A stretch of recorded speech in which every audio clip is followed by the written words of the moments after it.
Escucha con atención. Respira lento, deja que la historia te envuelva, porque hoy no vamos a ver una civilización, vamos a sentirla.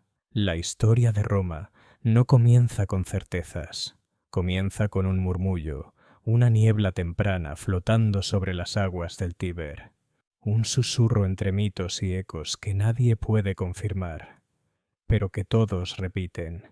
No hay documentos ni piedras talladas que den fe del principio, solo relatos, nacidos en la frontera entre lo divino y lo humano, y quizás por eso, el nacimiento de Roma nunca dejó de parecer un acto de destino. Cuenta la leyenda que una joven llamada Rea Silvia, obligada a guardar castidad como sacerdotisa, fue visitada por el dios Marte. De esa unión nacieron dos gemelos, Rómulo y Remo, pero no todos vieron en ellos una bendición. El rey Amulio, temiendo su linaje y su derecho al trono, ordenó que los arrojaran al río para que las aguas se encargaran de ellos. Pero el río Tíber, como si supiera lo que venía, los acarició, los llevó suavemente entre las corrientes, hasta que quedaron varados en la orilla, bajo una higuera salvaje. Y allí, una loba los encontró, no para devorarlos, sino para cuidarlos, para amamantarlos, para convertirlos en los primeros hijos de una ciudad que aún no existía. Así comienza Roma, no con soldados, ni conquistas, ni leyes, sino con una fábula salvaje, con un acto de protección imposible, con dos niños criados por una bestia y adoptados por un pastor. Faustulo los recogió, los crió como si fueran suyos, y ellos crecieron fuertes, valientes, sabiendo que algo los diferenciaba, que algo los esperaba. Cuando se enteraron de su origen real, no buscaron tronos antiguos. Decidieron crear uno nuevo, en el mismo lugar donde la loba los había salvado. Quisieron fundar una ciudad, pero no estaban de acuerdo en todo. Discutieron tanto que uno de los dos no volvería a levantarse. Rómulo mató a Remo, su hermano, su espejo. Roma nace así, con una muerte, una frontera trazada en el suelo con un arado, un juramento silencioso. Aquí comienza lo nuestro. Era el año 753 a.C., y ese momento mitológico o no, fue recordado por los romanos durante siglos como el punto cero. Desde ese día, todo lo demás fue contado hacia adelante. Al principio, Roma no era más que un grupo de cabañas de barro y techos de paja. Elevadas sobre una colina, observaban el río y el silencio, pero no estaban solos. Al norte, los etruscos, al sur, las colonias griegas, y en el medio, ese grupo de casas soñando con el mañana. Rómulo, viendo que su ciudad necesitaba crecer, ofreció refugio, invitó a bandidos, esclavos escapados, gente sin tierra ni nombre. Pero había un problema, no había mujeres. Y entonces, en uno de los episodios más oscuros y conocidos de la historia antigua, Rómulo organizó un festival. Invitó a los pueblos vecinos, incluyendo a los sabinos. Durante la celebración, los hombres de Roma raptaron a sus mujeres. No hubo opción. Las llevaron por la fuerza, las convirtieron en esposas. Pero el tiempo, impredecible y clemente, hizo algo inesperado. Muchas de aquellas mujeres llegaron a amar su nuevo hogar e intervinieron cuando sus padres y hermanos marcharon a vengarlas. Se interpusieron entre los dos bandos, con hijos en brazos, pidiendo paz. Y Roma, que había nacido en violencia, aprendió que también podían hacer algo nuevo: alianza, integración. Durante más de 2 siglos y medio, Roma fue gobernada por reyes. 7, según la tradición. Primero Rómulo, que gobernó hasta que dicen fue llevado por los dioses en una tormenta. Luego Numa Pompilio, un sabio que trajo la religión, los ritos, el respeto por los dioses invisibles. Numa enseñó a los romanos que no todo era espada, que la ciudad necesitaba alma. Después vino Tulo Hostilio, guerrero que enfrentó a Alba Longa y dejó que 3 hermanos de cada ciudad lucharan en duelo, una batalla simbólica, un nuevo tipo de guerra, no de ejércitos, sino de representantes. Y Roma ganó. Pero aprendió que la victoria también puede dejar cicatrices. Ancomarcio amplió el horizonte de Roma. Fundó Ostia, el puerto donde el Tíber se encuentra con el mar, y construyó el primer puente sobre sus aguas. Bajo su mando, los límites de la ciudad se extendieron. Más tarde, Tarquinio Prisco, un rey de origen etrusco, introdujo nuevas tradiciones y emprendió grandes obras. El circo máximo para las carreras, la cloaca máxima para drenar el valle entre colinas. Roma dejaba atrás su aspecto rural. Empezaba a parecerse a una verdadera ciudad. Servio Tulio continuó el legado, realizó el primer censo, organizó a la población según riqueza y deberes, y levantó una muralla que abrazaba las 7 colinas. Con él, Roma comenzó a estructurar su alma republicana. El último rey fue Tarquinio el Soberbio. Gobernó con arrogancia, sin escuchar consejo, y reprimió con dureza. Su destino cambió por una tragedia familiar.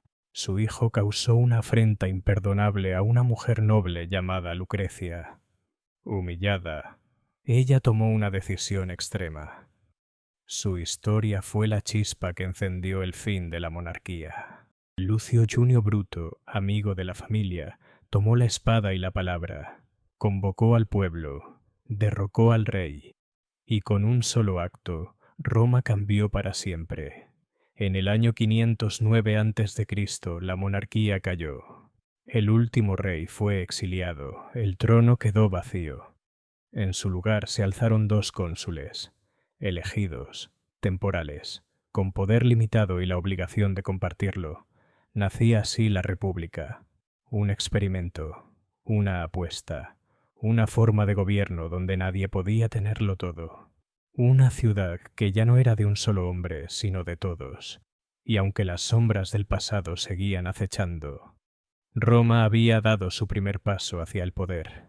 El verdadero poder, el que no se impone, sino que se construye, día a día, voto a voto, espada a espada. La monarquía había caído, pero Roma no descansó, apenas despertaba. El poder antes concentrado en un rey se dividió. 2 cónsules, elegidos por el pueblo cada año, compartían la autoridad. Cada uno podía vetar al otro, ninguno era más que el otro. Y al finalizar su mandato volvían a ser ciudadanos. No había corona, no había trono, solo una república, en constante construcción. Detrás de los cónsules estaba el Senado, un consejo de ancianos, formado por las familias más influyentes, los patricios. Eran ellos quienes discutían las guerras, los tratados, los castigos. No gobernaban con leyes, sino con influencia. Y esa influencia lo era todo. Pero Roma, tan joven como ambiciosa, no era una república para todos. Había otra clase, los plebeyos. Hombres libres, soldados, campesinos, artesanos, sin voz, sin representación. Obligados a luchar en las guerras, pero sin poder decidir por qué o contra quién. Una república incompleta. Y entonces, los plebeyos se detuvieron. Literalmente, dejaron la ciudad. Cruzaron el Tíber. Acamparon en una colina, negándose a luchar, a trabajar, a servir. Fue el primer paro general de la historia. Y funcionó. Los patricios, sin fuerza militar ni obreros, accedieron a sus demandas. Nacieron los tribunos de la plebe, nuevos representantes, con un poder único, el veto, capaces de proteger a sus iguales de cualquier injusticia. Roma había dado otro paso, pequeño, pero irreversible, y como siempre, creció en medio del conflicto, a medida que se fortalecía por dentro, se expandía hacia afuera. Comenzó a conquistar ciudades cercanas, no solo por ambición, sino por supervivencia, alianzas, pactos, traiciones, y una por una, las urbes del Lacio, de la Campania, de la Etruria fueron cayendo bajo su órbita. Algunas eran absorbidas, otras convertidas en aliadas. Pero Roma no solo dominaba, integraba. Sus enemigos derrotados eran muchas veces transformados en ciudadanos, parcialmente al principio, luego completamente. Esa inclusión calculada se convirtió en su mayor arma. La guerra no era una excepción, era constante. Una batalla la marcó para siempre. En el año 390 a.C., una tribu de galos descendió desde el norte. Atacaron Roma, y la ciudad, aún joven, fue superada, quemada, saqueada. Solo el Capitolio resistió. Dice la leyenda que fueron los gansos sagrados de Juno quienes alertaron a los defensores de un ataque nocturno. Roma sobrevivió, pero la herida quedó, y con ella la lección. Jamás estar desprotegidos otra vez. Desde entonces, las murallas se alzaron más altas, los ejércitos se hicieron permanentes, la república se volvió más dura, más disciplinada, y también más ambiciosa. El sistema político evolucionaba. A medida que los plebeyos ganaban poder, nuevas leyes abrían cargos hasta entonces reservados a los patricios. Uno por uno, los muros internos caían, hasta que finalmente un plebeyo pudo ser cónsul, incluso pontífice máximo. El orden social se reordenaba, no sin conflicto, pero con persistencia. Mientras tanto, en el exterior, Roma extendía su sombra por toda Italia. Se enfrentó a los samnitas, a los volscos, a los latinos rebeldes. Cada victoria no solo traía más tierra, traía más hombres, más soldados, más aliados, y un día sus ojos cruzaron el mar. En Sicilia una disputa local atrajo su atención. Una ciudad pidió ayuda contra otra, y Roma respondió, pero no estaban solos. Había otro poder, uno antiguo, marítimo, rico y peligroso: Cartago. Lo que comenzó como una intervención menor se convirtió en la primera guerra púnica. Roma, sin tradición naval, construyó una flota desde cero. Aprendió, copió, innovó. Usaron puentes para abordar barcos enemigos, transformando el mar en un campo de batalla terrestre. Después de más de 2 décadas, Cartago cedió. Sicilia fue romana. Pero eso solo fue el principio. La Segunda Guerra Púnica fue distinta. Fue personal. Aníbal, general cartaginés, juró destruir Roma, cruzó los Alpes con elefantes, desafiando la lógica, el clima y la geografía. Y venció. Derrotó a los romanos una y otra vez, en Trebia, en Trasimeno, y sobre todo en Cannas, donde casi 70.000 romanos cayeron en un solo día. Pero Roma no se rindió, nunca se rindió. Mientras Aníbal recorría Italia, esperando que las ciudades aliadas de Roma se rebelaran, Roma resistía. Reunió nuevos ejércitos y contraatacó. Escipión, un joven general, llevó la guerra a Hispania, luego al norte de África.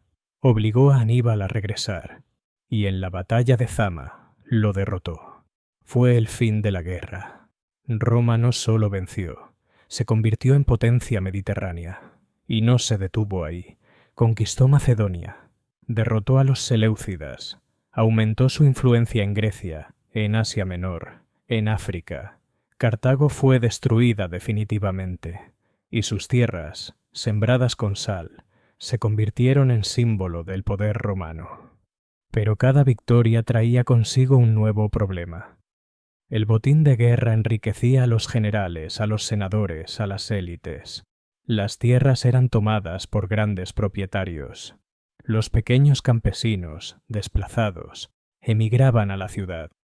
Roma crecía, pero también se quebraba. Tiberio Graco, tribuno de la plebe, propuso una reforma: repartir las tierras públicas entre los pobres. Fue asesinado. Su hermano, Cayo Graco, intentó ampliar derechos. También fue eliminado. La violencia había entrado en la política. Y con ella, los hombres fuertes. Mario, un nuevo tipo de general, reformó el ejército. Permitió que los más pobres se enlistaran, prometiéndoles tierras a cambio. Su lealtad ya no era a Roma, sino a su comandante. Sila, su rival, llevó esto más allá. Marchó sobre la ciudad con sus legiones, tomó el poder, se nombró dictador, y aunque luego renunció, la república nunca volvió a ser la misma. Las guerras civiles se multiplicaron, y en medio del caos emergieron tres figuras, Pompeyo, Craso y Julio César. Formaron una alianza secreta, cada uno con sus ambiciones, pero César, brillante, carismático, imparable, conquistó la Galia, cruzó el Rin, llegó hasta Britania, su fama crecía, y eso para Roma era peligroso. El Senado le ordenó disolver su ejército. Él, en cambio, cruzó el Rubicón. Cuando Julio César cayó bajo los cuchillos de sus antiguos aliados, Roma no exhaló alivio, exhaló miedo, porque lo que vino después no fue paz, fue el eco de los puñales, multiplicado por toda la República. Los asesinos pensaban que estaban salvando la libertad, pero habían dejado un vacío, y Roma ya no sabía vivir sin una figura fuerte que la guiara. Bruto y Casio huyeron. Las calles se llenaron de gritos, de rumores, de sombras, y entonces un joven de apenas 18 años, delgado, enfermizo, casi sin experiencia militar, apareció. Era Octavio, sobrino nieto y heredero adoptivo de César. Nadie lo vio venir. Con una mezcla de calma y astucia, Octavio empezó a tejer su red. Al principio, se presentó como el vengador de César. Se alió con Marco Antonio y con Lépido. Juntos formaron un pacto sin precedentes, el segundo triunvirato. 3 hombres con poder absoluto, sin máscaras, sin senado, sin tribunales. 3 nombres que firmaban sentencias de muerte sin mirar atrás. Las listas de proscritos marcaron el inicio del terror. Cicerón, símbolo de la vieja república, fue ejecutado. Miles siguieron su camino. La sangre manchaba los mármoles de Roma. Pero ni siquiera el terror dura para siempre. La alianza se agrietó. Lépido fue desplazado con facilidad. Marco Antonio, poderoso y carismático, encontró en Egipto un nuevo mundo y una nueva reina, Cleopatra. Su relación con ella fue vista en Roma como una traición.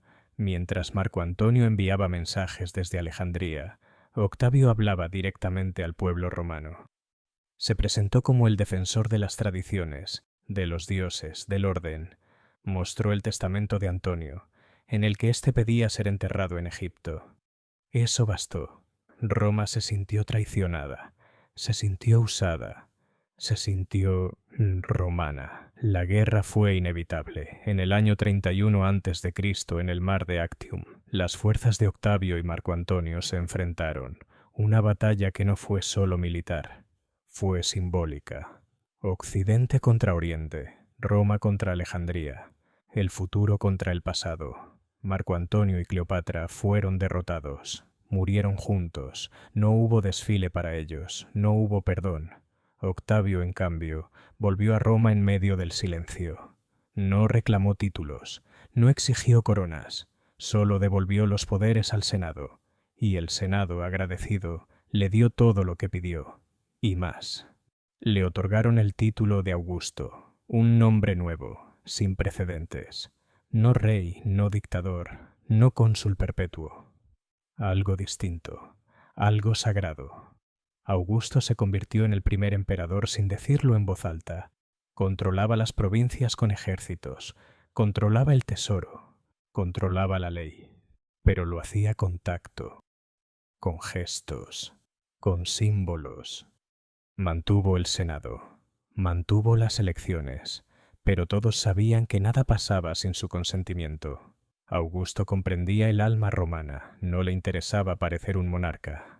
Quería parecer un servidor, un restaurador, un moderado, y lo logró. Durante más de 4 décadas, dirigió Roma hacia una nueva era.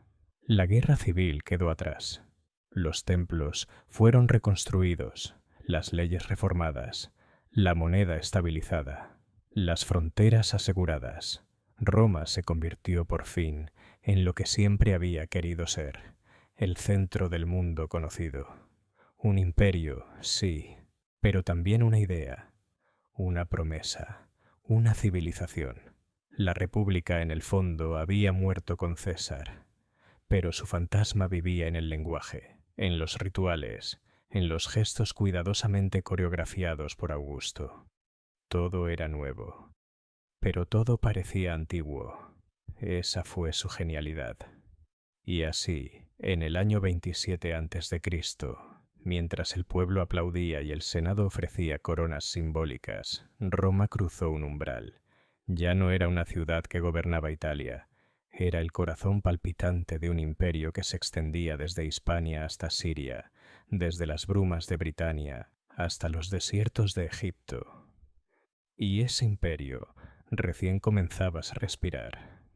Los dados están echados. La guerra civil fue inevitable. César venció, se proclamó dictador, pero no se detuvo ahí. Reformó el calendario, reorganizó las deudas, repartió tierras y acumuló títulos. La sospecha se hizo insostenible. ¿Quería ser rey? En los idus de marzo, un grupo de senadores lo apuñaló. Bruto, su protegido, entre ellos, pensaron que así salvaban la República. La destruyeron. Roma cayó en una nueva guerra civil. Octavio, heredero de César, y Marco Antonio, su aliado, se enfrentaron finalmente en Accio. Antonio fue derrotado. Cleopatra, la reina de Egipto, también cayó. Y Octavio, ahora solo, no proclamó una dictadura, la disfrazó. Se hizo llamar Princeps, el primero entre iguales, pero todos sabían que había nacido algo nuevo. La República había muerto. Lo que venía sería algo jamás visto en el mundo antiguo. Pero el verdadero talento de Augusto no fue solo ganar guerras, fue gobernar la paz. Cuando el polvo de la batalla se asentó, no había más enemigos, solo un imperio por organizar. Y lo hizo. Sin levantar la voz, redujo el tamaño del ejército, pero les ofreció tierras a los veteranos. Fundó colonias donde antes solo había ruinas. Construyó caminos que unían lo imposible. Unificó monedas, pesas, medidas, y creó un cuerpo administrativo permanente, algo que Roma jamás había tenido. El imperio ya no era solo conquistas y senadores, era burócratas, mensajeros, recaudadores, cartógrafos. Era un engranaje que él engrasaba sin ser visto. También comprendía el valor de la imagen. Decía que había recibido una ciudad de ladrillo y la dejó de mármol. Embelleció templos, avenidas, teatros, elevó el Arapacis, el altar de la paz, y en cada rincón de Roma su rostro o su nombre aparecían no como imposición, sino como símbolo de estabilidad. Era el padre de la patria, el protector de la moral, el defensor de las costumbres antiguas.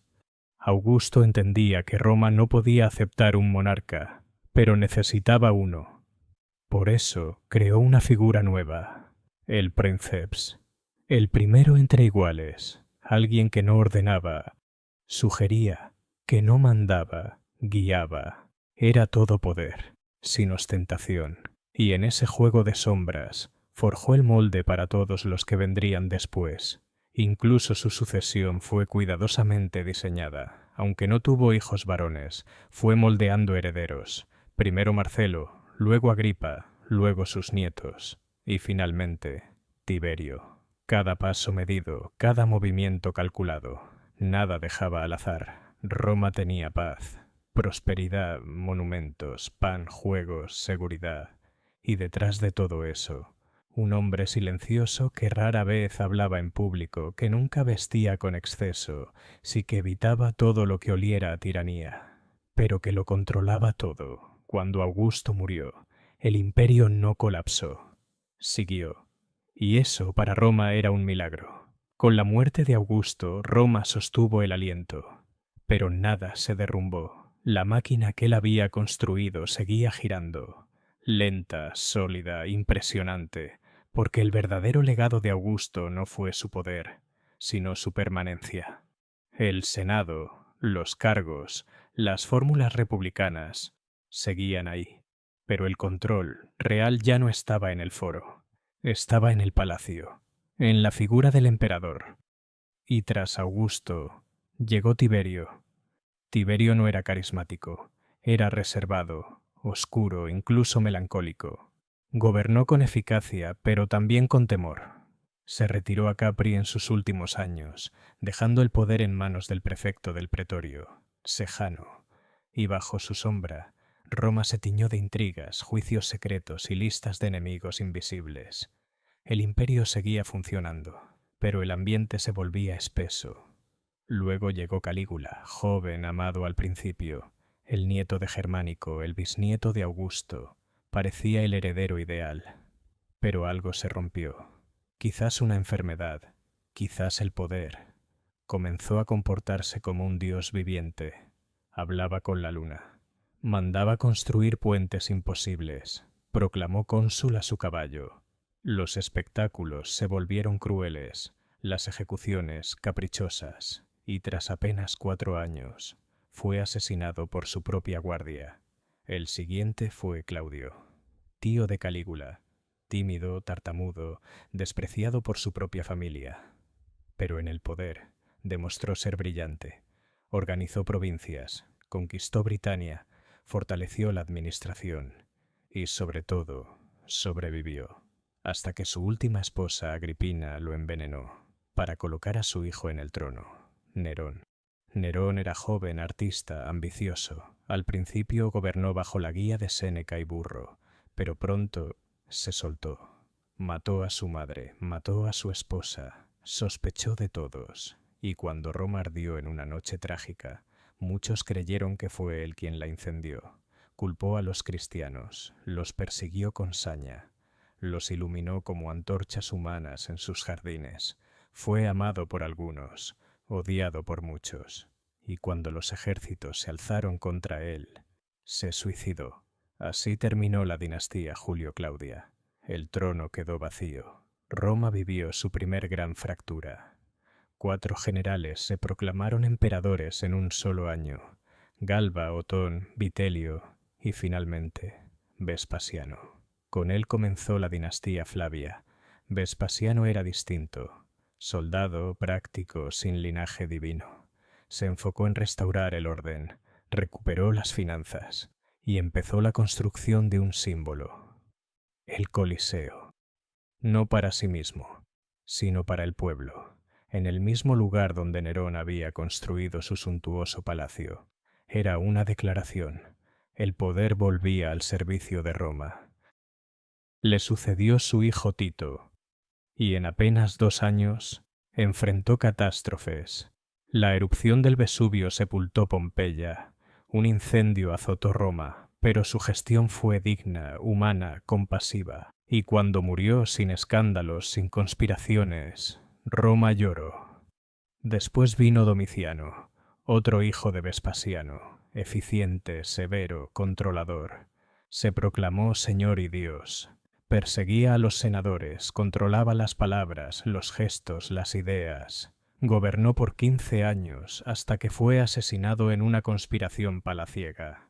Tras su muerte, el Senado eligió a Nerva, un anciano sin herederos. Pero Nerva tomó una decisión sabia. Adoptó a un general amado por las tropas, Trajano, y así nació la era de los emperadores adoptivos. Trajano llevó a Roma a su máxima expansión territorial.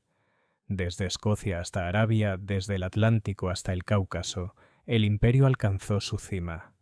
Conquistó Dacia, hoy Rumanía, y trajo su oro. Embelleció Roma, construyó su foro, su columna, su legado.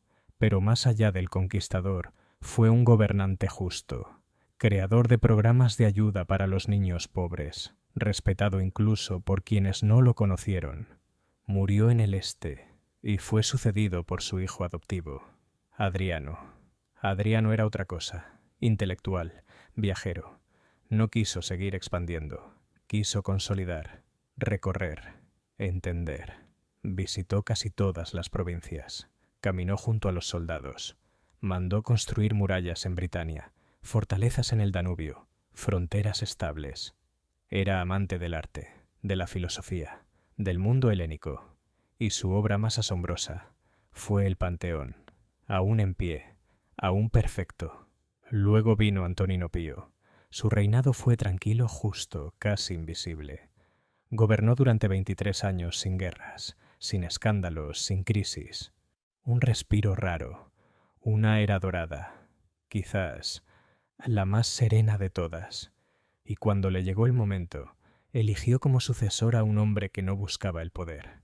Marco Aurelio, filósofo, estoico, reflexivo. Su diario íntimo, las meditaciones, todavía hoy resuena. Gobernó con ética, con deber, con compasión, pero el destino no le dio paz. Las fronteras ardían, el Danubio hervía de tribus rebeldes, el imperio era atacado y al mismo tiempo una epidemia, quizás viruela, asolaba las ciudades. Marco Aurelio dirigía ejércitos mientras escribía sobre virtud, sobre templanza, sobre lo efímero de la gloria, y quizás su único error fue dejar el trono a su hijo biológico, Cómodo, porque ahí una nueva etapa oscura comenzaba. A los ojos del mundo, Marco Aurelio fue más que un emperador. Fue un hombre solo entre multitudes, escribiendo reflexiones filosóficas en el fragor de las campañas militares.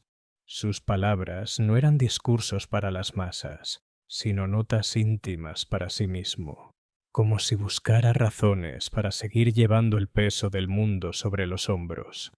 Veía la vida como una corriente y el deber como una roca firme en medio de ella. Mientras las fronteras se incendiaban y las pestes diezmaban a la población, él no se apartó. No escapó a villas doradas ni palacios lejanos. Se quedó. Y desde las brumas del Danubio organizó ejércitos, firmó tratados, escribió sobre el alma humana y la fugacidad de la gloria. Él fue el último de una estirpe no de sangre, sino de virtud. Y cuando murió en el año 180, en una tienda militar al borde del imperio, dejó tras de sí un vacío que nadie podría llenar con la misma serenidad. Su hijo Cómodo lo sucedió, no por mérito, por sangre. Y con él la historia tomó otro tono. Cómodo era todo lo contrario a su padre. Amaba la extravagancia, los placeres, la teatralidad. Donde Marco Aurelio había sido discreto, Cómodo era exuberante. Donde el estoicismo reinaba, llegaron las orgías, los banquetes y las máscaras. Mandó esculpir estatuas suyas como si fuera Hércules. Peleaba en el Coliseo como gladiador, cobrando fortunas por combates amañados. Roma, la capital del mundo, se convirtió en un escenario, y él en su actor principal. El gobierno quedó en manos de favoritos, aduladores y traidores. La moneda se devaluó. El ejército empezó a desconfiar. El Senado ya no era temido ni respetado. La estabilidad construida durante un siglo se deshacía lentamente, como mármol agrietado bajo la lluvia. Al final, hasta sus propios sirvientes conspiraron contra él, y una noche lo estrangularon en su bañera. Con su muerte, Roma no solo perdió un emperador, perdió la inocencia de creer que el sistema aún funcionaba. Los siglos de los emperadores adoptivos, esos hombres elegidos por su talento, no por su linaje, habían quedado atrás. Lo que venía ahora sería más violento, más inestable, más incierto. Pero el eco de Marco Aurelio no se apagó del todo. Sus palabras sobrevivieron. Flotaban, aún hoy, como un susurro entre ruinas. No dejes que el ruido de otros ahogue tu propia voz interior. Y mientras el imperio se preparaba sin saberlo para una nueva era de crisis, las sombras se alargaban. La Pax Romana había terminado. Las legiones ya no esperaban órdenes, sino paga.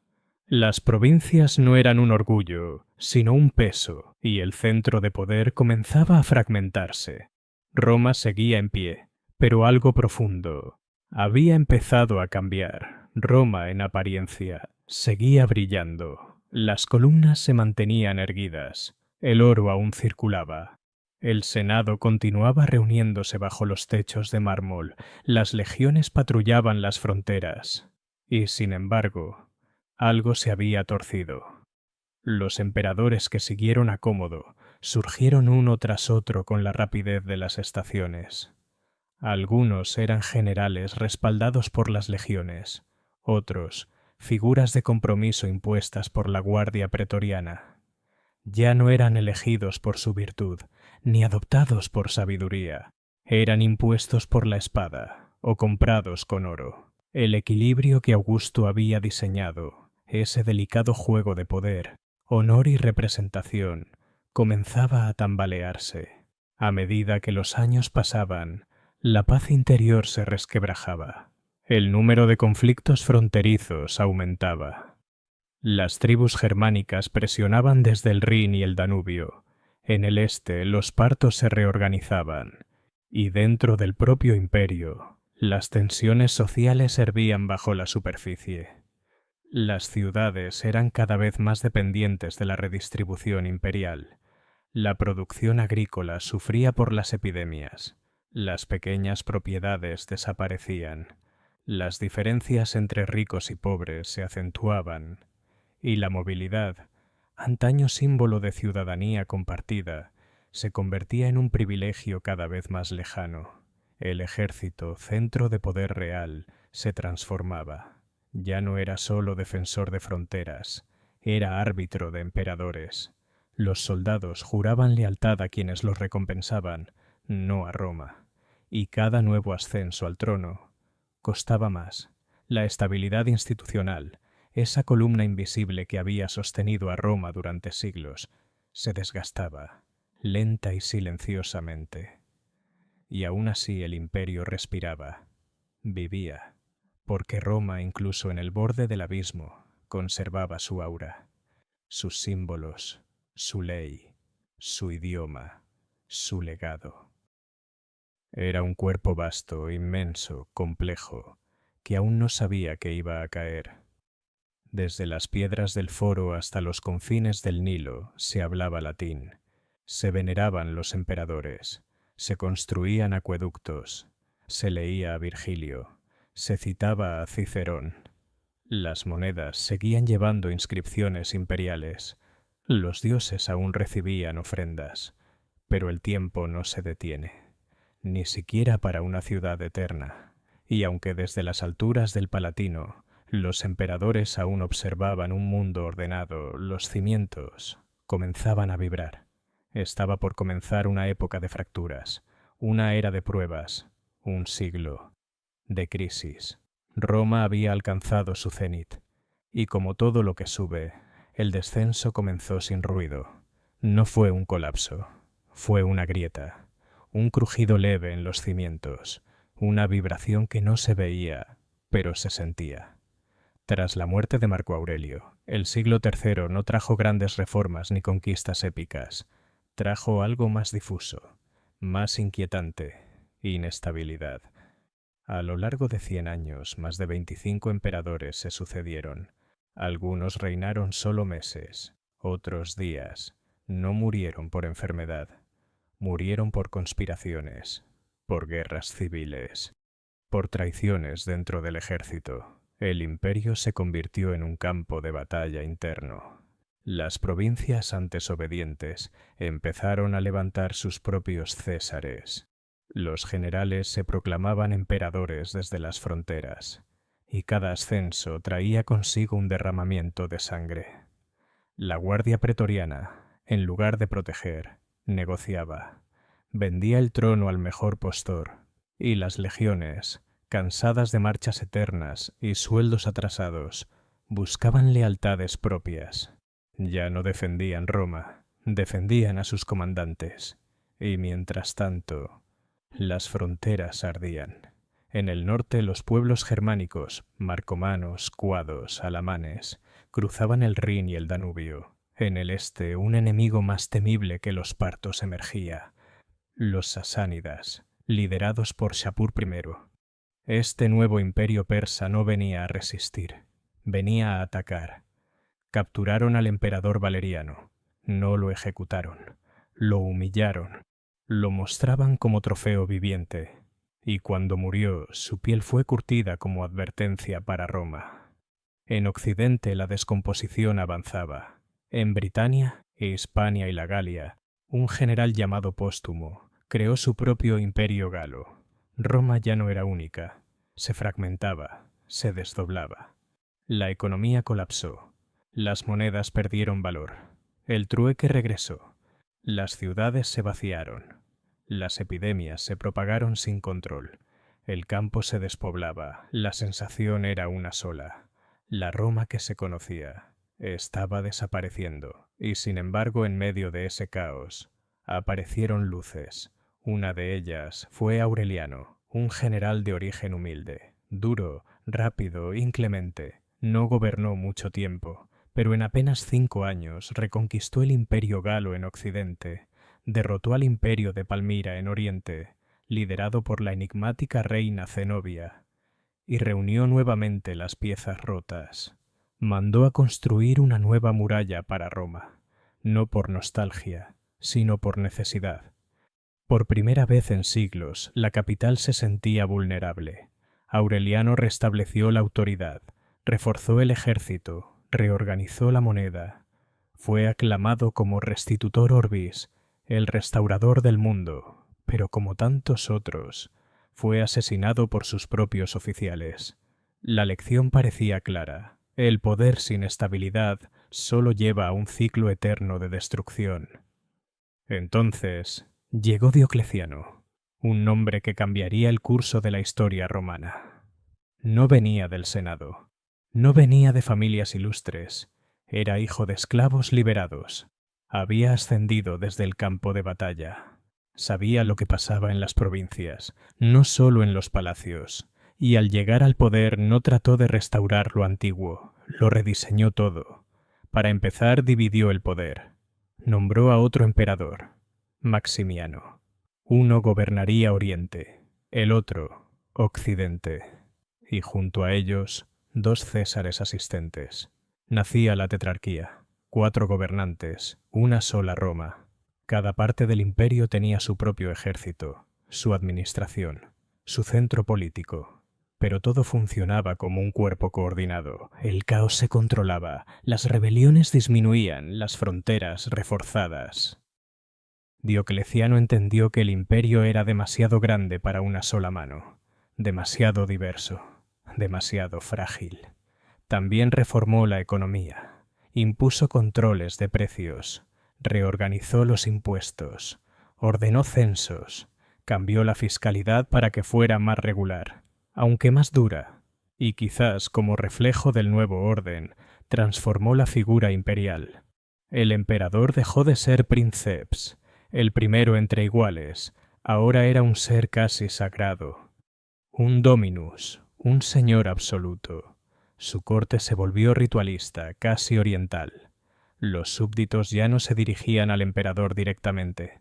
Debían postrarse, besar su manto, hablar solo cuando se les permitía. Era un nuevo lenguaje del poder, más distante, más autoritario, pero también más funcional para los tiempos que corrían. No todos lo aceptaron. Algunos lo vieron como una traición a las tradiciones republicanas.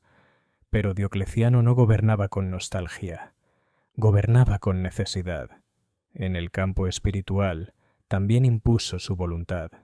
El cristianismo, hasta entonces una religión marginal, pero creciente, fue perseguido. Diocleciano temía su poder desestabilizador. Su negativa a rendir culto al emperador era vista como un desafío directo. Las persecuciones fueron brutales. Templos destruidos, textos sagrados quemados, fieles ejecutados, pero no funcionó. Cuanto más intentaban erradicar el cristianismo, más crecía, más se fortalecía. En las cárceles, en las casas humildes, en los mártires. Y mientras tanto, Diocleciano hacía algo inédito. Abdicó, voluntariamente. Se retiró a su palacio en la costa dálmata, entre jardines y columnas, cultivando hortalizas, mirando al mar. El imperio, por primera vez en mucho tiempo, parecía respirar. La crisis no había terminado, pero la recuperación había comenzado, no con un héroe épico, con alguien que supo ver que Roma ya no podía sostenerse sola, que había que compartir el poder, reformular el mapa, redibujar la autoridad. Y aunque la tetrarquía pronto se fragmentaría, el intento dejó una huella, un eco en la historia de Roma, que incluso en la decadencia puede haber reinvención. Pero no todo en esa era fue derrumbe. El siglo III fue también testigo de figuras singulares, personajes que como brasas en la oscuridad brillaron brevemente, pero dejaron marca. Zenobia, reina de Palmira, fue uno de ellos. Cuando Roma flaqueaba en Oriente, ella tomó el mando. No era una usurpadora común, era culta, hablaba griego, latín, egipcio, incluso arameo. Admiraba a Cleopatra, pero era más estratega. Se proclamó regente de su hijo, pero gobernó con mano firme. Bajo su liderazgo, Palmira se expandió. Tomó Egipto, Asia Menor, Siria. Por un momento su poder rivalizó con el de Roma misma. Aureliano no lo toleró. Marchó al este. En una campaña fulminante derrotó a sus ejércitos y capturó a Zenobia, pero no la ejecutó. La llevó a Roma, la exhibió en su triunfo y luego le permitió vivir en una villa, con respeto, como si incluso los enemigos más temibles, cuando mostraban grandeza, merecieran un lugar en la memoria romana. Aquel gesto entre brutalidad y honor define la complejidad de Roma en ese siglo. Un imperio herido, sí, pero aún orgulloso. Y mientras los emperadores iban y venían, la vida cotidiana cambiaba.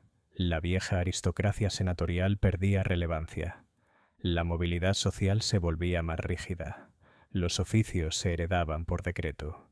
El pequeño comerciante, el granjero, el artesano, comenzaban a estar atados a su tierra, a su función.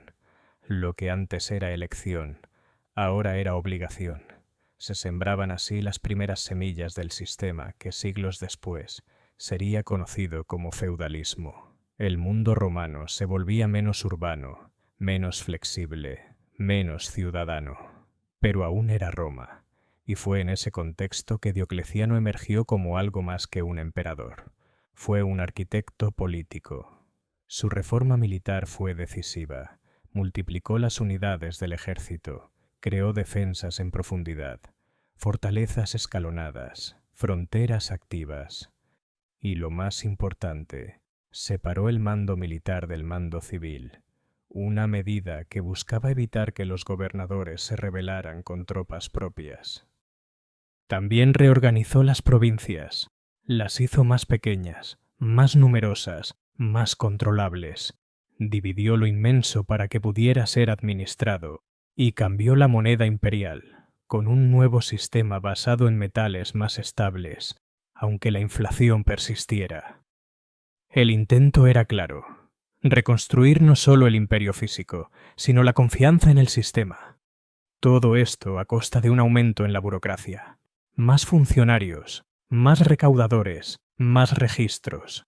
El Estado romano se volvió más denso, más lento, más vigilante. El precio de la estabilidad era el control. El pueblo romano ya no vivía la política como en tiempos de la República. No votaba, no debatía, no elegía. El ciudadano se convertía en súbdito, pero a cambio se le prometía orden, protección, continuidad. Fue un pacto silencioso, y en ese nuevo pacto, Diocleciano se elevó como símbolo del nuevo imperio, más autoritario, más lejano, pero más duradero. Su retiro en Split fue tan inédito como simbólico. Un emperador que construye su tumba en vida, que cultiva su jardín en paz, que mira al Adriático sin nostalgias. Cuando años después le pidieron volver al poder, respondió que prefería sus coles a cualquier trono. Era el fin de una etapa y el inicio de otra. Roma, aún dividida en dos, aún plagada de desafíos, había logrado lo impensado: sobrevivir a su propia crisis. Lo que vendría ahora sería un nuevo tipo de imperio, más endurecido, más místico, más oriental en espíritu, pero aún profundamente romano. Diocleciano no solo construyó un nuevo mapa para gobernar Roma, construyó también un nuevo lenguaje del poder, uno que no apelaba al Senado ni al pueblo, sino a la majestad, a la distancia, a la eternidad. Los emperadores dejaron de ser hombres con ambición, se transformaron en símbolos. El palacio imperial ya no era una casa, era un universo cerrado, con jerarquías, rituales, silencio. Nadie llegaba al emperador sin pasar por un laberinto de ojos, saludos y reverencias. Se había formado una corte, y con ella un nuevo orden mental. El emperador era un dominus, un señor absoluto. La palabra de un solo hombre bastaba para decidir el destino de miles. Y por primera vez desde los tiempos del rey Tarquinio, eso no escandalizaba. Roma ya no era la misma, y no solo por su política o su ejército. Las ideas estaban cambiando. En las sombras, el cristianismo resistía. Las persecuciones más brutales no lo habían destruido. Al contrario, lo habían afianzado. Las catacumbas se llenaban. Las iglesias clandestinas crecían. Los mártires eran recordados. La fe, transmitida de casa en casa, de esclavo en esclavo, de madre a hijo. Aquel Dios invisible, sin estatuas, sin templos dorados, comenzaba a latir en el corazón del imperio. Nadie podía preverlo aún. Pero esa fe silenciosa, marginal, clandestina, algún día estaría en el centro del poder. Diocleciano, con todo su control, no lo vio venir, pero dejó el escenario preparado. Porque al dividir el imperio, al burocratizarlo, al hacerlo menos romano y más imperial, había creado un mundo donde lo espiritual tendría cada vez más espacio. El mundo antiguo, fundado sobre los dioses de piedra, los sacrificios públicos y la tradición republicana, comenzaba a desvanecerse, y lo que vendría sería algo completamente distinto. No peor, no mejor, solo nuevo. El mundo había cambiado. Roma ya no era una ciudad que dominaba provincias, era un imperio que luchaba por dominarse a sí mismo. La tetrarquía, concebida por Diocleciano para garantizar orden y sucesión, funcionó por un tiempo, pero como tantas soluciones en Roma, no sobrevivió a sus creadores. Cuando Diocleciano y Maximiano se retiraron, sus sucesores no mantuvieron la armonía. Surgieron ambiciones cruzadas, alianzas efímeras, traiciones silenciosas. Y en medio de ese nuevo laberinto de poder, apareció Constantino, hijo de Constancio Cloro, uno de los tetrarcas. Constantino era un general hábil y un político aún más astuto. Se proclamó emperador tras la muerte de su padre, sin esperar autorización, e inició una serie de campañas militares no solo contra enemigos externos, sino contra otros pretendientes al trono. La más famosa lo enfrentó a Magencio, su rival en Occidente.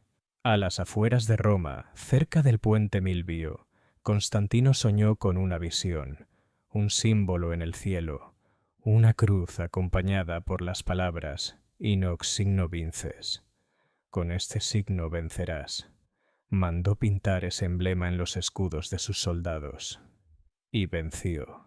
La victoria no fue solo militar, fue simbólica, marcó el inicio de algo profundo, la conversión del poder romano al cristianismo. Al año siguiente, en el 313, Constantino y Licinio proclamaron el Edicto de Milán, un decreto simple, pero revolucionario: tolerancia religiosa. Ya no se perseguiría a los cristianos, ya no serían ejecutados por su fe, sus templos serían devueltos, sus derechos reconocidos. Por primera vez en su historia, Roma abrazaba una religión que durante siglos había intentado destruir.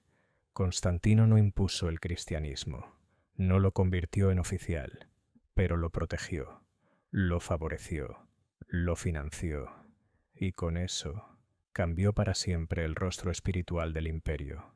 Pero Constantino no solo reformó la religión, también rediseñó el mapa imperial. Roma, la vieja capital, aún majestuosa, estaba lejos del centro del poder real. El comercio, el ejército, la administración, todo fluía más fuerte en Oriente. Así, en una antigua ciudad griega llamada Bizancio, Constantino fundó una nueva capital. La llamó Nova Roma, pero todos la conocieron como Constantinopla, una ciudad entre dos mundos, Asia y Europa, cristiana en espíritu, romana en ley, griega en cultura, fortificada, planificada, bendecida con templos, palacios, acueductos, murallas. Allí el imperio tendría un nuevo corazón, y desde allí Constantino gobernó como un monarca absoluto, pero con símbolos cristianos. Convocó el Concilio de Nicea, el primero de su tipo, buscando unidad doctrinal entre los obispos. Apoyó la fe, no desde la humildad, sino desde el trono. Cuando murió, fue enterrado como 13º apóstol en la iglesia que él mismo mandó construir. Roma, la vieja Roma, no volvió a ver a un emperador residiendo en ella. El mundo romano lentamente se reconfiguraba. Y, sin embargo, la unidad era frágil. Constantino había consolidado su poder, pero sus herederos lo diluyeron. Al morir dividió el imperio entre sus 3 hijos. Y lo que siguió fue una nueva ronda de guerras internas, puñaladas políticas, alianzas inestables. El trono, nuevamente, era un campo de batalla. Durante décadas, la sucesión se convirtió en un rompecabezas.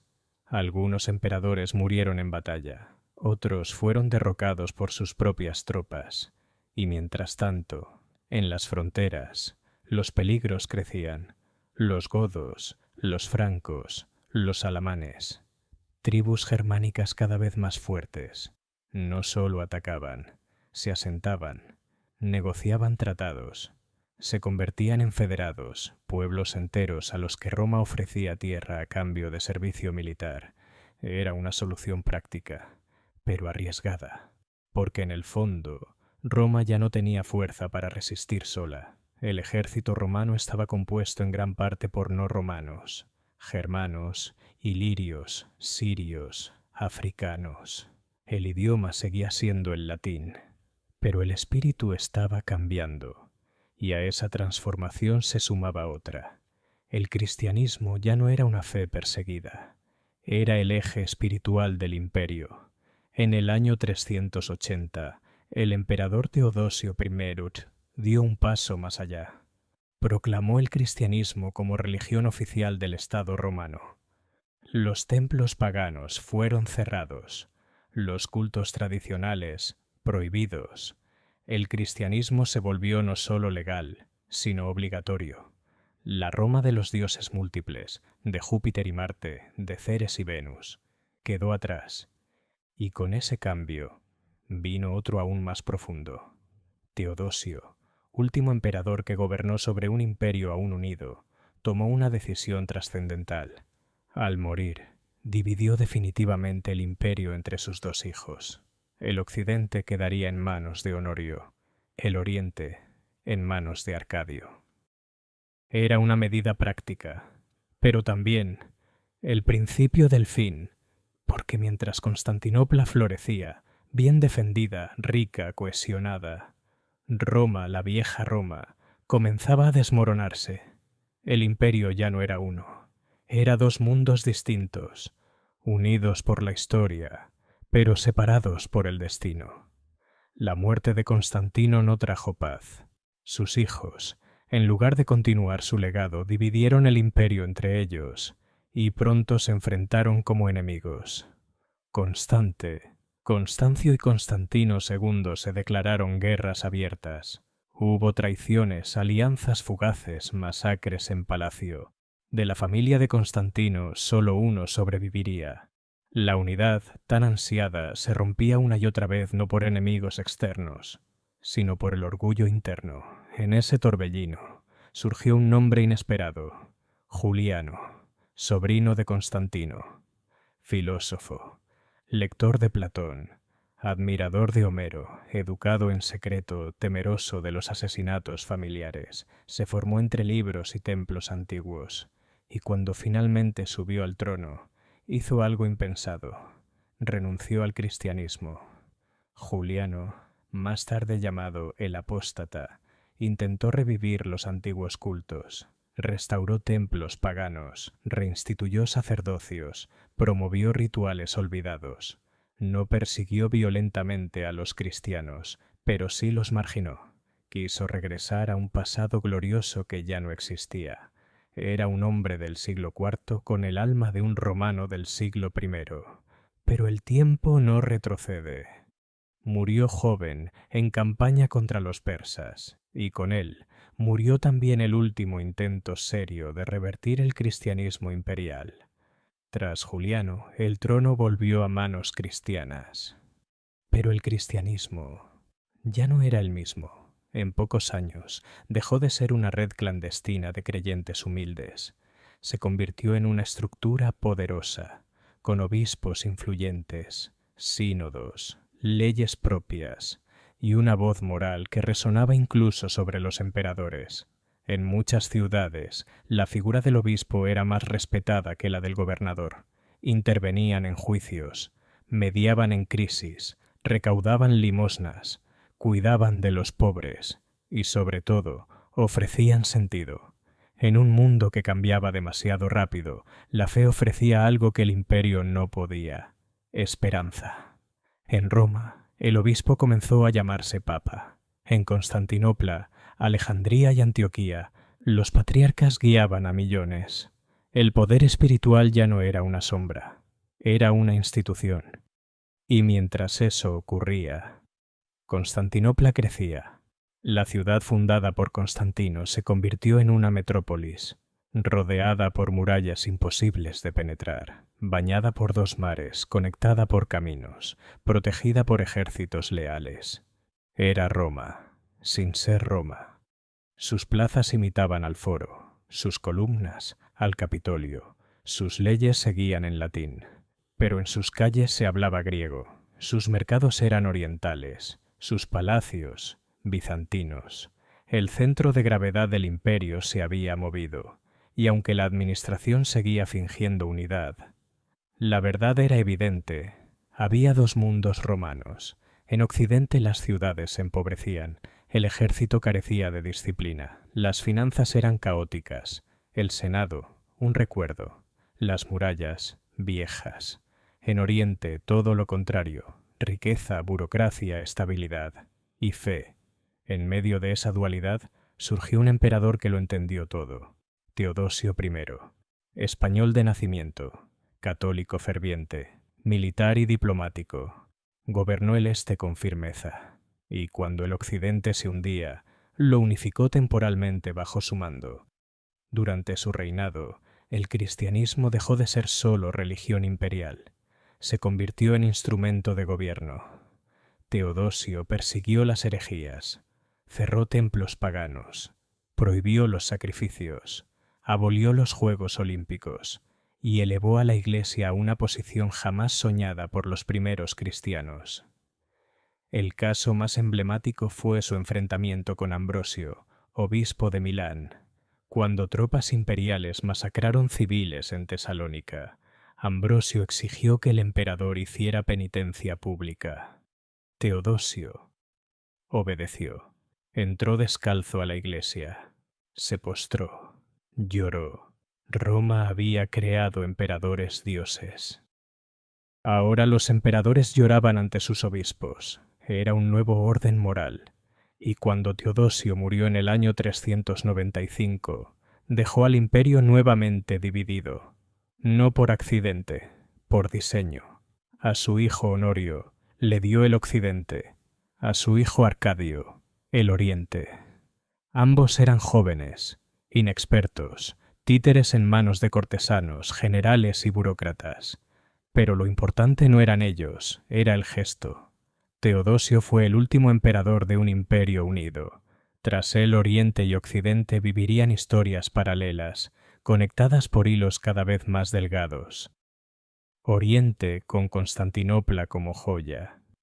Occidente, a punto de enfrentar su hora más oscura. Pero antes del colapso aún quedaban actos por presenciar.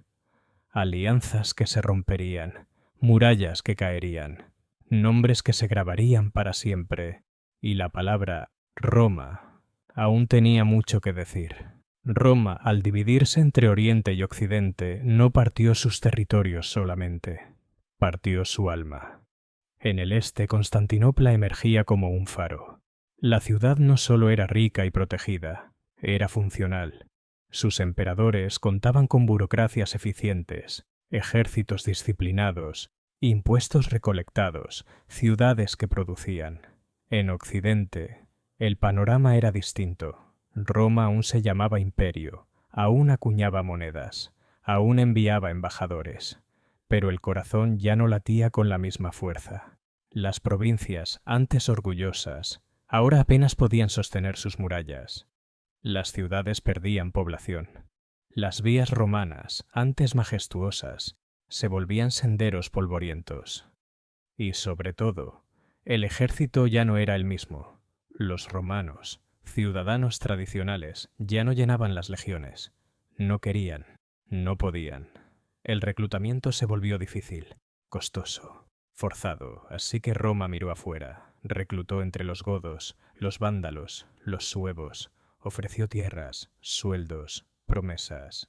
Pero con cada nuevo acuerdo, con cada nuevo contingente de soldados germánicos, Roma entregaba un poco más de sí misma. No se trataba solo de armas extranjeras, se trataba de lealtades. Muchos de estos soldados obedecían más a sus jefes tribales que al emperador. Luchaban por contrato, no por patria, y cuando Roma no podía pagar, exigían tierras o se rebelaban. Fue un proceso lento, silencioso, pero constante. Y mientras en Constantinopla se levantaban basílicas y palacios, en el occidente se respiraba otra cosa: incertidumbre. La nobleza local se refugiaba tras sus murallas. Los campesinos buscaban protección, no ciudadanía. El latín seguía hablándose, pero ya mezclado, distorsionado. El comercio disminuía. Las monedas eran cada vez menos confiables. El dinero perdía valor frente a la tierra, frente al favor de un señor armado. Y en ese contexto, un nuevo actor comenzaba a destacar: la Iglesia. Mientras el poder imperial se fragmentaba, la estructura eclesiástica crecía. Los obispos ya no eran solo pastores de almas, eran jueces, mediadores, refugio. Sus catedrales se convertían en el nuevo centro de las ciudades. Su palabra en ley. Y en Roma el obispo, el papa, empezaba a hablar no solo en nombre de la fe, sino en nombre de la civilización. Era como si, en medio de las ruinas que se avecinaban, alguien ya estuviera construyendo una arca, no para salvar el poder romano, sino para guardar su memoria. Teodosio había muerto. El imperio estaba partido, los enemigos se acercaban, y Roma, la ciudad eterna, aún no sabía que lo peor estaba por comenzar. A finales del siglo IV, el mapa del mundo conocido seguía diciendo Imperio Romano. Pero la realidad ya era otra. Tras la muerte de Teodosio en 395, sus dos hijos, Honorio en Occidente, Arcadio en Oriente, heredaron una responsabilidad que no entendían. El poder se fragmentó entre generales, burócratas y cortesanos, y fuera de sus fronteras, un temblor se aproximaba. Venía del este, una fuerza desconocida, brutal, móvil. Los hunos, jinetes expertos, arqueros temibles, nómadas indomables, empujaban a los pueblos germánicos hacia el interior del imperio. Y esos pueblos, desesperados, cruzaban las fronteras romanas no como invasores, sino como refugiados. Así ocurrió con los visigodos. En el año 376 pidieron entrar al imperio. Huían de los hunos, querían tierras, protección, un futuro. Roma aceptó, pero no cumplió. Los visigodos fueron explotados, hambrientos, maltratados por los funcionarios romanos. El acuerdo se rompió, y en el 378, en la batalla de Adrianópolis, el ejército romano fue destruido. El emperador Valente murió en el campo. Fue una derrota sin precedentes. Roma ya no era invencible. Los visigodos no desaparecieron. Se asentaron, negociaron, y bajo el mando de un caudillo llamado Alarico, comenzaron a exigir lo que se les había negado: tierras, respeto, reconocimiento. El imperio occidental los ignoró. Alarico marchó sobre Italia, una y otra vez. Saqueó ciudades, rodeó Roma, pidió oro, grano, títulos, y en el año 410 cruzó las murallas. Roma fue saqueada. Por primera vez en 800 años, la ciudad eterna se rindió ante enemigos extranjeros. No fue destruida, pero fue humillada. El mundo se estremeció. San Jerónimo, al enterarse, escribió: «El resplandor del universo se ha apagado». Otros pensaron que el fin del mundo había llegado. Pero no fue el fin. Fue algo más complejo. La aceptación de que Roma ya no era el centro, ya no era el faro, ya no mandaba. Alarico murió poco después, y los visigodos se instalaron en la Galia, luego en Hispania, no como rebeldes, como federados, un nuevo modelo. Reinos dentro del imperio. Autonomías, de hecho, aunque no de nombre. Y el modelo se repitió. En el norte los francos comenzaron a asentarse. En África los vándalos cruzaron desde Hispania, tomaron Cartago, fundaron un reino propio y se convirtieron en potencia naval. En Britania, sin legiones romanas, los sajones avanzaban, las ciudades se derrumbaban, los caminos, olvidados, los antiguos templos, cubiertos de maleza, el imperio se deshilachaba. Y dentro de Italia, el trono era ocupado por niños, títeres, nombres sin poder. Los verdaderos amos eran generales de origen bárbaro. Estilicón, Aecio, Ricimero. Mandaban sobre ejércitos que ya no eran romanos, sino un mosaico de tribus aliadas, tropas mercenarias, soldados sin patria. La administración colapsaba. Las leyes ya no se aplicaban. El oro escaseaba. La educación se volvía privilegio. La escritura, un arte en retroceso. La nobleza abandonaba las ciudades para refugiarse en sus villas fortificadas. El campo se fragmentaba, y los campesinos empezaban a servir a señores locales más que al imperio. Era el nacimiento de algo nuevo, todavía sin nombre. Y entonces llegó Atila, el azote de Dios, líder de los hunos, destructor de ciudades, incendiario de pueblos.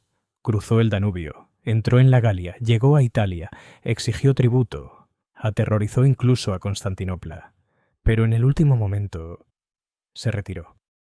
No conquistó Roma, y murió poco después, no en batalla, sino en su lecho, en medio de una celebración, según dicen, por exceso de vino y sangre. Atila se fue, pero el miedo que sembró quedó. Y lo que él no destruyó, el tiempo se encargó de corroer. En el año 455, los vándalos cruzaron el Mediterráneo y entraron en Roma. Esta vez sí fue un saqueo brutal. Todo lo que quedaba de valor fue robado. Las riquezas acumuladas durante siglos desaparecieron en barcos que se alejaban rumbo a África. A partir de entonces, la palabra vándalo quedaría grabada en la memoria como sinónimo de destrucción. El trono romano se convirtió en un juego de sombras, emperadores que duraban meses, generales que gobernaban en la oscuridad, y al final solo quedaba el símbolo. En el año 476, un joven llamado Rómulo Augustulo fue proclamado emperador. Era un niño, sin ejército, sin poder real, y un líder bárbaro llamado Odoacro, cansado de ficciones, lo depuso. No lo asesinó, lo envió al exilio, le concedió una pensión y envió las insignias imperiales a Constantinopla como diciendo: «Ya no hace falta seguir fingiendo». Era un acto silencioso, pero definitivo. El Imperio Romano de Occidente había caído, no con un gran incendio, no con una última batalla, no con la destrucción de Roma. Cayó porque dejó de sostenerse, porque fue reemplazado desde adentro, porque su alma ya se había ido, mucho antes que sus muros. Y sin embargo, el legado de Roma no desapareció, no podía desaparecer. Sus leyes, su idioma, su arquitectura, su idea de ciudadanía, su religión, su arte, su sueño, siguieron vivos en los monasterios, en los manuscritos, en las catedrales, en las palabras que aún usamos. Roma, aunque caída, se convirtió en una memoria viviente. Y mientras Occidente se sumía en lo que llamarían siglos más tarde la Edad Media, en Oriente desde Constantinopla un imperio aún se llamaba romano. Pero esa ya es otra historia. Occidente había caído, pero Roma no. En Oriente, en las murallas doradas de Constantinopla, el imperio seguía vivo. No como una sombra, sino como un faro. El imperio bizantino, como lo llamarían siglos después. Pero ellos no se llamaban así. Se llamaban romanos. Porque para ellos, Roma no era solo una ciudad, ni un ejército. Era una idea, una continuidad, un deber. Constantinopla se convirtió en el nuevo eje del mundo romano. Una ciudad entre dos continentes, entre dos mares, entre dos eras. Allí se hablaba griego, se rezaba en latín y en arameo, se construía con técnicas romanas y se decoraba con oro bizantino. Era un cruce de mundos, y desde allí emperadores gobernaban no sobre provincias, sino sobre una herencia. Uno de ellos fue Justiniano, el Grande. Gobernó en el siglo VI y soñó con restaurar el imperio perdido. Bajo su mando, los generales Belisario y Narsés reconquistaron el norte de África, parte de Italia e incluso el sur de Hispania. Las campañas fueron duras, largas, costosas, pero por un breve momento pareció que Roma renacía. Pero el sueño fue efímero. Las guerras habían vaciado los cofres. Una peste, que algunos llamaron bubónica, asoló las ciudades. Murieron millones. Incluso el propio Justiniano cayó enfermo y sobrevivió por poco. Y aún así su legado no se borró. Ordenó la recopilación del derecho romano, el Corpus Juris Civilis, un cuerpo legal que influenciaría al mundo occidental durante siglos. Mandó a construir la Santa Sofía, no como un templo, sino como un manifiesto de poder y fe. Cuando los rayos del sol entraban por su cúpula, los peregrinos creían estar mirando al cielo. Pero Bizancio no era invencible. Los enemigos cambiaban. Llegaron los persas renovados, luego los árabes. Las guerras se multiplicaban. Las provincias ricas del Levante cayeron. Egipto se perdió. Siria también. El imperio se fue encogiendo, y mientras eso ocurría, algo más profundo cambiaba: la fe. Las diferencias entre Oriente y Occidente se agrandaban, en teología, en liturgia, en política. Mientras el Papa en Roma hablaba de autoridad espiritual, los patriarcas en Constantinopla hablaban de consenso. Las imágenes sagradas, los íconos, fueron motivo de controversia. Hubo persecuciones, iglesias incendiadas, concilios enfrentados, y en el año 1054 la grieta se hizo oficial. El cisma de Oriente, la Iglesia se dividió, católica en Roma, ortodoxa en Constantinopla. Ya no solo eran dos imperios, eran dos mundos de fe. Aún así, Bizancio resistía. Inventó armas como el fuego griego, fortificó sus murallas, se adaptó, sobrevivió a cruzadas, a traiciones, a emperadores incompetentes, a nobles ambiciosos. Pero el tiempo no se detiene. En 1204 los cruzados cristianos de Occidente debían liberar Tierra Santa, pero desviaron su camino. Atacaron Constantinopla, la saquearon, la profanaron.